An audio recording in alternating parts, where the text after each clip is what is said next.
शिक्षा ही है गौरव हमारा, शिक्षा ही हमारी शान है, शिक्षा ही है स्वाभिमान हमारा, शिक्षा ही हमारी पहचान है। नमस्कार, दूरदर्शन के इस खास कार्यक्रम कैंपस में आपका बहुत बहुत स्वागत है। कैंपस के इस कार्यक्रम में हम अलग अलग यूनिवर्सिटीज़ में जाकर वहाँ के फैकल्टीज़ और स्टूडेंट से अलग अलग विषयों पर चर्चा करते हैं। और आज हम बात करेंगे एक ऐसे विषय पे जो हमारे जीवन में एक अहम भूमिका निभाती है। जी हाँ, हम बात कर रहे हैं शिक्षा यानी कि एजुकेशन की, जो एक व्यक्ति को आत्मनिर्भर बनाती है, एक जागरूक नागरिक बनाती है और उसके विकास में एक अहम भूमिका निभाती है। तो आज हम मौजूद हैं झारखंड राय यूनिवर्सिटी में, जहां हम बात करेंगे वहां के फैकल्टीज़ और स्टूडेंट से और जानेंगे कि नेशनल एजुकेशन पॉलिसी को लेकर उनकी क्या राय है और इसके लागू होने के बाद यहाँ पे किस तरह के बदलाव आए हैं। तो चलिए चलते हैं और बात करते हैं।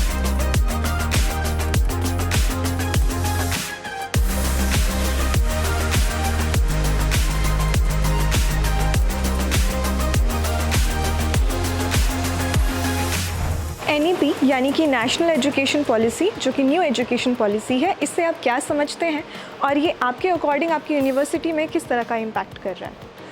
ये मिनिस्ट्री ऑफ एजुकेशन द्वारा नेशनल एजुकेशन पॉलिसी लाई गई है, जिसके तहत किसी भी जो बच्चे होते हैं स्टूडेंट, उनके ओवरऑल डेवलपमेंट, होलिस्टिक डेवलपमेंट और एक कैरेक्टर को कैसे बिल्ड करना है उनके बारे में बताती है।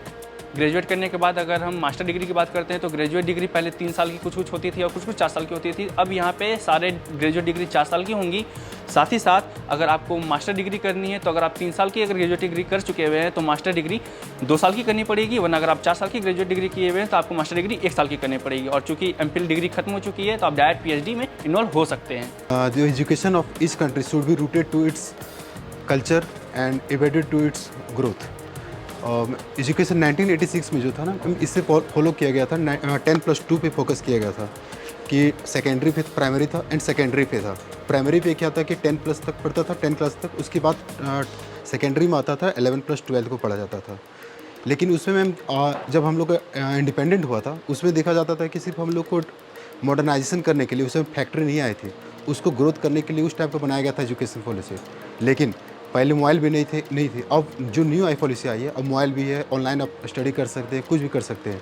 इसीलिए न्यू एजुकेशन पॉलिसी लाया गया है 2022। मैम इसमें एक सबसे इम्पोर्टेंट बेनिफिट जो मुझे लगी वो है स्वयं, वो एक NDRI जो नेशनल डिजिटल लाइब्रेरी इंडेक्स है, वो दोनों बेनिफिट करते हैं स्टूडेंट्स को। आपके घर बैठे स्टडी कर सकते हैं, वो भी हायर एजुकेटेड कॉलेजेस से, स्कूल से, फैकल्टी से अच्छे से फैकल्टी मिलेंगे, जो IIT के फैकल्टीज है उससे मिल सकते हैं। तो ये मुझे बहुत ज़्यादा बेनिफिशियल रहा। 2020 का एजुकेशन पॉलिसी मेरे लिए बहुत बेस्ट है। और इसमें एजुकेशन के लिए जो सबसे ज़्यादा फोकस किया कि आप कोई भी जैसे कोर्स करना चाहते हैं, आप कहीं भी एडमिशन लीजिए, लेकिन कहीं से भी आप न्यू कोर्स कर सकते हैं। स्पीकिंग के लिए, कम्युनिकेशन के लिए, अगर आपको कहीं पे मास कम्युनिकेशन से लेकर है नॉलेज है, उसमें आप कर सकते हैं। तो ये मुझे न्यू एजुकेशन पॉलिसी 2020 मुझे बेनिफिशियल लगा। आपके अकॉर्डिंग नेशनल एजुकेशन पॉलिसी आपकी यूनिवर्सिटी में किस तरह का इम्पैक्ट कर रही है, पॉजिटिव, नेगेटिव, हर तरीके से? तो मैं पहला बात बताना चाहूँगी, जो नेशनल एजुकेशन पॉलिसी आया वो दरअसल देखता है कि हमारे स्टूडेंट्स जो हैं, जो इंडिया में हैं और जो फॉरेन में हैं, हमारे स्टूडेंट्स किसी भी तरह से कहीं पे भी लैक ना करें फॉरेन के स्टूडेंट्स के साथ। वो इक्वालिटी के ऊपर डिपेंडेंट करता है कि हमारे जो स्टूडेंट्स हैं वो कहीं पे भी जाएं, अगर बाहर भी जा रहे हैं या फिर किसी भी चीज़ के लिए जा रहे हैं, वो नॉट इवन एकेडमिक्स के लिए, but as a holistic development के ऊपर देखा जा रहा है। उसी चीज़ को ध्यान में रखते हुए हमारे कॉलेज में भी इस चीज़ को इम्प्लीमेंट किया जा रहा है कि जिससे कि हमारे स्टूडेंट्स जो हैं वो ना कि ओनली झारखंड या फिर इंडिया, वो अगर बाहर भी कहीं जाते हैं तो उस चीज़ का वो इक्वालिटी उन्हें मिले, वो अपने आप को उस तरह से रिप्रेजेंट कर पाएँ हर एक फील्ड में। तो हमारे कॉलेज में ऐसा है कि जैसे कि जो टीचर्स हैं, हमारा इन्वायरमेंट जो है कॉलेज का वो स्टूडेंट फ्रेंडली इन्वायरमेंट है, मतलब कि टीचर के साथ इंटरेक्शन बहुत ईजीली हो सकता है। दूसरा कि अगर हमारे कॉलेज में जैसे लेटरल एंट्री, जैसे कोई स्टूडेंट बीच में अपना छोड़ चुका है पढ़ाई, तो वो बीच में साथ में लेटरली एंट्री कर सकता है। यहाँ पे एकेडमिक बैंक ऑफ क्रेडिट्स के बारे में पता है कि लाइक 500, मतलब कि अगर जितना क्रेडिट रहा अगर फर्स्ट सेमेस्टर में या सेकेंड सेमेस्टर में, तो उसके बाद के सेमेस्टर में ऐसा है कि स्टूडेंट अगर छोड़ गया है पढ़ाई बीच में, तो फिर वो उस पढ़ाई को कंटिन्यू कर सकता है। उसके बाद जैसे कि स्कूल का भी नेशनल एजुकेशन पॉलिसी की वजह से स्कूल स्टूडेंट के भी बहुत सारे बेनिफिट्स हुए हैं।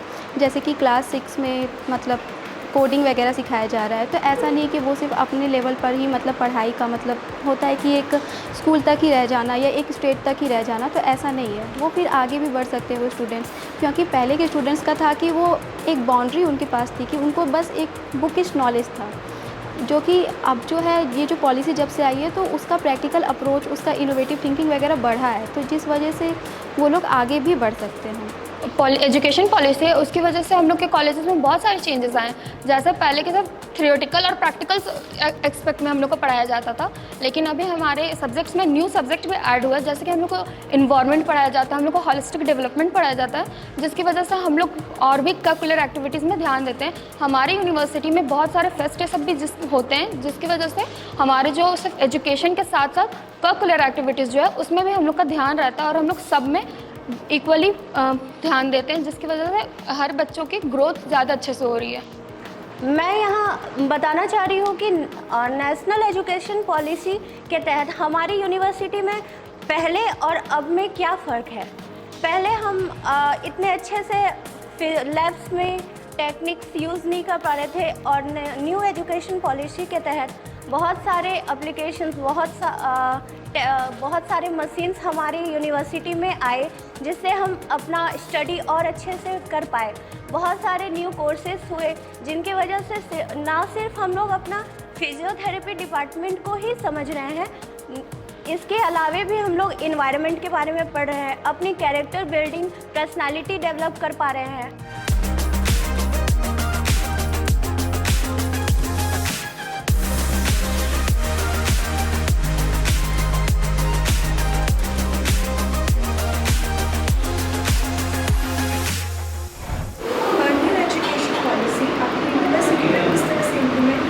और इसमें पहले की तुलना में पहले की शिक्षा प्रणाली में और अब की शिक्षा प्रणाली में आपको क्या डिफरेंस होगा? Three most important changes of NEP, National Education Policy of 2020-22.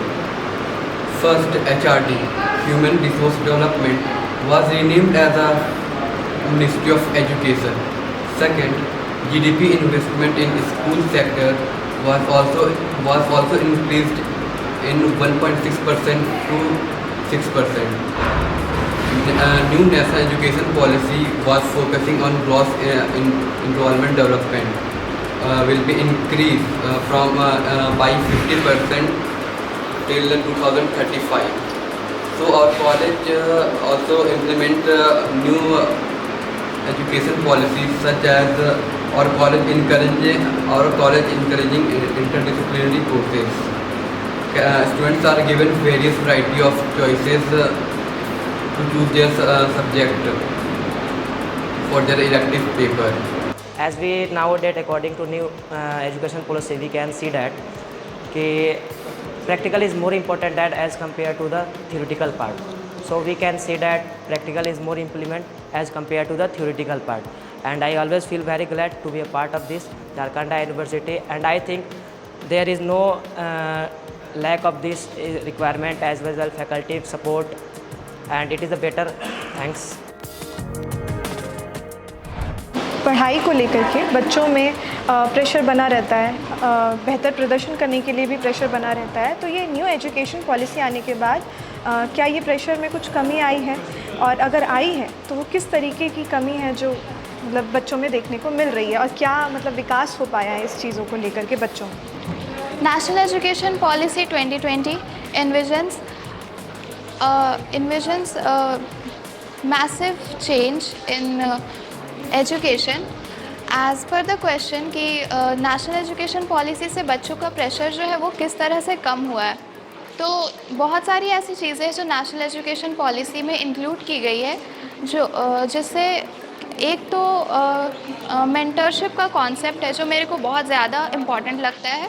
Mentorship का कॉन्सेप्ट ये कहता है कि मतलब हर एक्सपीरियंस फैकल्टी मेंबर्स हर डिपार्टमेंट के लिए असाइन किए गए हैं, जो वीकली बच्चों का मेंटरशिप बच्चों को पर्सनली गाइड करते हैं। उनके अच्छे मेंटर्स हैं और उनको उनके पर्सनल और प्रोफेशनल ग्रोथ के लिए गाइड करते हैं। मेंटरशिप कॉन्सेप्ट बहुत ही इम्पॉर्टेंट है, एंड आई थिंक ये सबसे हेल्पफुल है स्टूडेंट्स को का प्रेशर, एकेडमिक प्रेशर कम करने के लिए।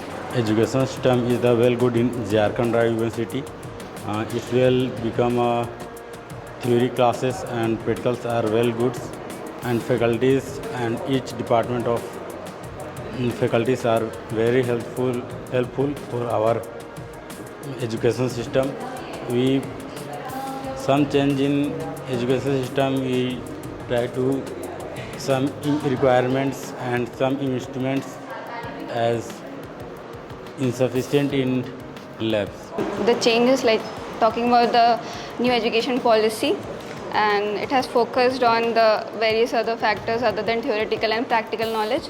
So we have seen that in our college and university also, because we are studying extra things like computer applications and EVS. We are focusing on other like knowledge and curricular activities so that we can improve all together. So yeah, it has shown many changes and we are improving all together.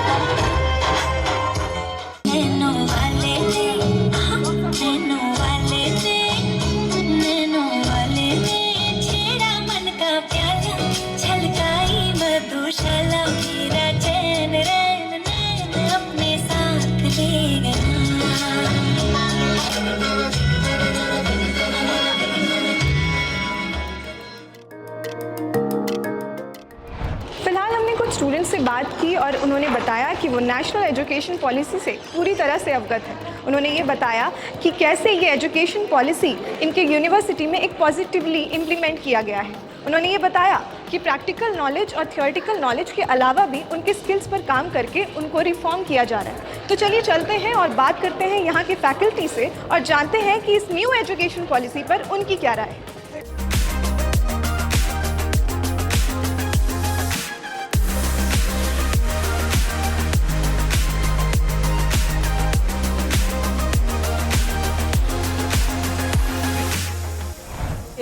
Independence के बाद पहली ये policy आई है, ऐसी national education policy जिसका मूल जो है वो भारतीयता है कि हम कैसे अपने भारत में अपने सिटीजन्स को एक बेहतर सिटीज़न बना सकें और एक प्रोफेशनल्स अच्छे बना सकें। जहाँ तक आपका पलायन का मुद्दा है, अभी तो 2020 में आई है, मतलब ऐसा तो है नहीं कि 2-3 साल में इसके हमें रिजल्ट्स नज़र आने शुरू होंगे। इस पॉलिसी को जहाँ तक मुझे समझ में आता है ये लॉन्ग टर्म पॉलिसी है। कभी भी कोई भी देश एक पॉलिसी लेके आता है और इंडिपेंडेंस के बाद कोई पहली फुल रिफॉर्म के साथ जो पॉलिसी आएगी उसका 4 साल में ये रिजल्ट्स आना शुरू हो जाएगा, ये तो उम्मीद नहीं की जा सकती है। ये देखने की बात है 2047 तक हमें विकसित भारत की जो बात हो रही है उसमें हमें इसके रिजल्ट्स नज़र आएंगे। धीरे धीरे रिजल्ट्स नज़र आ रहे हैं। हम लोगों के एटीट्यूड में, जो हमारा यूथ है, जो हमारा यंग है, उनके एटीट्यूड में अंतर नज़र आ रहा है। ये पॉलिसी जो है उसका मूल आधार भारतीयता है और जहाँ तक मुझे समझ में आ रहा है इन 4 सालों में जब हम बच्चों से इंटरैक्ट करते हैं उनमें जो गर्व की अनुभूति है अपने देश को लेके, अपने भारत को लेके, वो मुझे अंतर नज़र आ रहा है। कहीं ना कहीं हमारी शिक्षा में ही ऐसी चीज़ों को इम्प्लीमेंट किया जा रहा है जिसमें हमारा यूथ हमारा जो युवा है वो अपने भारतीय ज्ञान परंपरा पे सोचना शुरू हुआ है, अपनी भारतीयता पे, अपनी भाषा पे, अपने अटायर पे, अपनी शिक्षा पे थोड़ा गर्व की अनुभूति करना शुरू हुआ है। ये डायरेक्शन जो पॉलिसी ने सोची थी उसी डायरेक्शन में, मेरे हिसाब से उसी डायरेक्शन में है ये। हर यूनिवर्सिटी, हर शिक्षा को हम सिर्फ नौकरी पाने का माध्यम सोचते हैं, हम क्यों नहीं जॉब क्रिएटर्स बना सकते। हमारी यूनिवर्सिटी में हम रिसर्च और इनोवेशन का ऐसा एक एनवायरनमेंट क्रिएट करते हैं, एक वातावरण क्रिएट करते हैं कि जिसमें स्टूडेंट्स इनोवेशन पे फोकस करें, स्टार्टअप से फोकस करें। हमारे पिछले 1 साल में 18 सक्सेसफुल स्टार्टअप्स हमारे स्टूडेंट्स ने किए हैं, जबकि 100 से ऊपर स्टार्टअप्स पे वर्क करना शुरू किया था। 18 एक सफल स्टार्टअप है हमारे स्टूडेंट्स के। वो हमारे यहाँ पे एक इकोसिस्टम का नतीजा है जो हम रिसर्च और इनोवेशन का इकोसिस्टम देने की कोशिश करते हैं। और मुझे बड़ी खुशी है बताते हुए कि जितने भी हमारे स्टार्टअप्स हैं के सारे बहुत ज़मीन से जुड़े हुए हैं, किसी रूरल या किसी एग्रीकल्चर रिफॉर्म्स के साथ जुड़े हुए हैं, क्यों, जिसमें हम लोकल प्रॉब्लम्स के लोकल सॉल्यूशन खोजने की कोशिश करते हैं। प्रॉब्लम तो हमारे झारखंड की हुई है और हम अगर सॉल्यूशन उसका यूएसए में या बेंगलोर से ढूंढने जाएंगे वहाँ के रिसर्च इकोसिस्टम से, तो उसका कोई फ़ायदा नहीं है। हमारे यहाँ के स्टूडेंट्स हमारी प्रॉब्लम्स को समझते हुए, चैलेंजेस को समझते हुए लोकल सॉल्यूशंस को खोजने की कोशिश करते हैं। ये हमारा एक योगदान है और हमारा जो राष्ट्रीय शिक्षा नीति है उसमें हमारा ये यहाँ पे एक इम्प्लीमेंटेशन हमारी शुरुआत हुई है।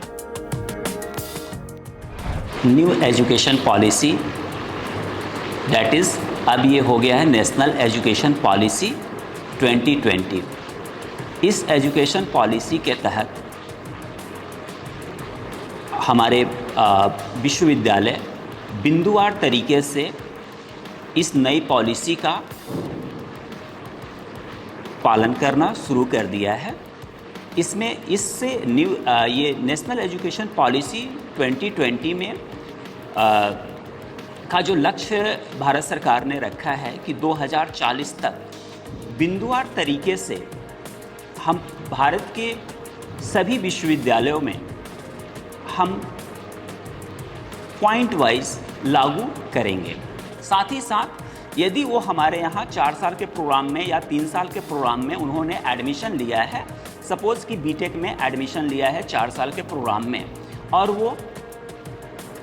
वो 1 साल करने के बाद में वो एग्जिट करना चाहते हैं तो एग्जिट कर सकते हैं। उनके साथ साथ उनको हम सर्टिफिकेट भी प्रोवाइड करते हैं कि ये सर्टिफिकेट कोर्स इनका कंप्लीट हुआ, और साथ में वो कहीं पे 1 साल के बाद जॉब भी कर करके यदि फिर से चाहें कि नहीं हम किसी दूसरे यूनिवर्सिटी में या फिर से इस यूनिवर्सिटी में वो कोर्स को कंटिन्यू करना चाहें तो वो इस कोर्स को कंटिन्यू कर सकते हैं। जो क्रेडिट उन्होंने अर्न किया है वो क्रेडिट उनको नेक्स्ट कोर्स के लिए, नेक्स्ट प्रोग्राम के लिए वो ट्रांसफ़र हो जाएगा। तो यह एक बहुत बड़ी इस पॉलिसी की बहुत बड़ी ये मेरिट है कि बच्चों का, जैसे पहले क्या था कि कोई बीच में यदि प्रोग्राम को ड्रॉप करता था तो बिगिनिंग से फिर से स्टार्ट करने पड़ते थे। इसके माध्यम से चॉइस बेस्ड क्रेडिट सिस्टम के माध्यम से, ABC के माध्यम से उन्हें भारत के किसी भी विश्वविद्यालय में उन्हें एडमिशन लेने के लिए आसान होगा और क्रेडिट को अपना ट्रांसफ़र कर सकते हैं, स्विच कर सकते हैं। साथ ही साथ यदि 4 साल के कोर्स में, ये तो 1 साल की बात की, फिर दूसरे साल में यदि वो एग्जिट करते हैं तो उनको डिप्लोमा की सर्टिफिकेट दी जाएगी। यदि तीसरे साल में एग्जिट करते हैं तो उन्हें बैचलर की डिग्री मिल जाएगी, और यदि चौथे साल में एग्जिट करते हैं तो उनका चौथे साल तक वो अपना प्रोग्राम को कंप्लीट करते हैं तो बैचलर इन रिसर्च उनका प्रोग्राम कंप्लीट होगा।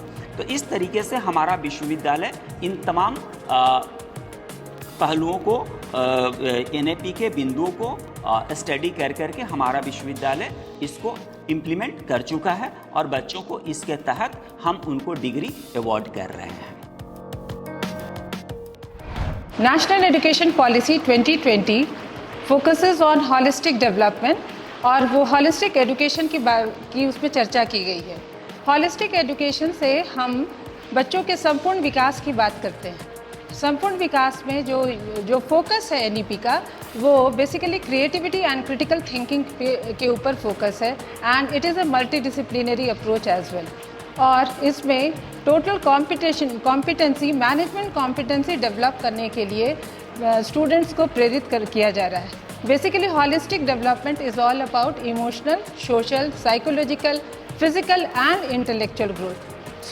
जब हम बातें करते हैं तो हमारे बच्चे डाइवर्स करियर में अपॉर्चुनिटीज़ में जाएंगे तो उनके लर्निंग मॉड्यूल्स अलग होंगे। तो बेसिकली उनकी संपूर्ण विकास होनी चाहिए, not only in the field of education but also in the field of skilling. हमारी नेशनल एजुकेशन पॉलिसी जो आई है, ये एक ऐसी पॉलिसी है जो भारतीयता और संस्कृति दोनों को एजुकेशन के साथ जोड़ता है। यह एजुकेशन पॉलिसी जो आई है वो कहीं ना कहीं हमें दोबारा से शिक्षा के माध्यम से कैसे संस्कृति और भारतीयता को हम साथ लेके चले, जिससे दोबारा से भारत एक विश्व गुरु की तरह पूरे विश्व में विश्व गुरु की तरह अपने को स्थापित करे, इस दिशा में एक प्रयास है। बहुत सारे विश्वविद्यालय झारखंड में आई हैं पहले से कुछ पूर्व में भी सरकारी विश्वविद्यालय थी और अब बहुत सारी निजी विश्वविद्यालय भी स्टेट में हैं। तो जैसे जैसे शिक्षा और एजुकेशन का क्वालिटी इम्प्रूव होगा, वैसे वैसे ये पलायन रुकेगा। If we talk about the National Education Policy 2020, we have already implemented so many things that is in whatever mentioned in the National Education Policy 2020, like outcome-based education, mentorship program, life skill across all the program, human values, ethics, etc. And when the National Education Policy 2020 come into existence, then first we aware our students and faculty members through different quiz and different awareness program. We have 2 NEP Sarthi student ambassador nominated from UGC HRDC. We have 2 faculty members nominated for Indian traditional knowledge from UGC HRDC, and these student and faculty together aware our university about the National Education Policy. आज से कुछ साल पहले तक 12th के बाद high education के लिए ज़्यादातर विद्यार्थियों को झारखंड छोड़ना पड़ता था. It is because of the lack of options they have. Now, when they get the same quality education in terms of classroom teaching, labs, and the best part is there's something called as learning beyond classrooms, be it seminars, conferences, meeting with the industry experts, or visiting the places which can give them practical and the knowledge which is going in the market, can help them become a professional along with the degree which you can get. That's why before taking a decision of any new thing, what I suggest the guardian is that do your due diligence, meet the people over there and try to know before taking the final decision that is it that only after leaving Ranchi they can get quality education, or they have options in Ranchi where without leaving their state, without leaving their city, they can get quality education with job opportunities. As we recommend the use of technology in national education policy to supplement the traditional teaching learning, so in order to implement this, we have done many things in the university, like the implementation of SWAM courses as a credit-based course in our curriculum. There is a departmental MOOCs coordinator, university MOOCs coordinator, who decide the subjects to be taken from the SWAM platform in every semester, and the students are supposed to take these courses as a credit-based course, and once they qualify this course, these credits are reflected in their mark sheet. तो आज हमने झारखंड राय university के faculties और student से बात की जिन्होंने national education policy के ऊपर अपनी अपनी राय रखी और जिन्होंने बताया कि किस तरह से इसे यहाँ पे इम्प्लीमेंट किया जा रहा है और इसके लागू होने के बाद किस तरीके से झारखंड राय यूनिवर्सिटी में किस तरह के बदलाव आए हैं। इसके अलावा उन्होंने बताया कि बच्चों पर प्रैक्टिकल नॉलेज और थियोरेटिकल नॉलेज के अलावा उनके स्किल्स पर भी काम किया जा रहा है ताकि उनका पर्सनल ग्रोथ हो सके और उनका समग्र विकास किया जा सके।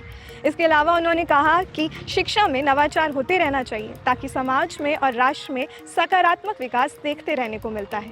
तो कैंपस के इस खास कार्यक्रम में आज के लिए बस इतना ही। अगले यूनिवर्सिटी में हम आपसे फिर मिलेंगे अगले विषय के साथ। तब तक के लिए नमस्कार, जोहार।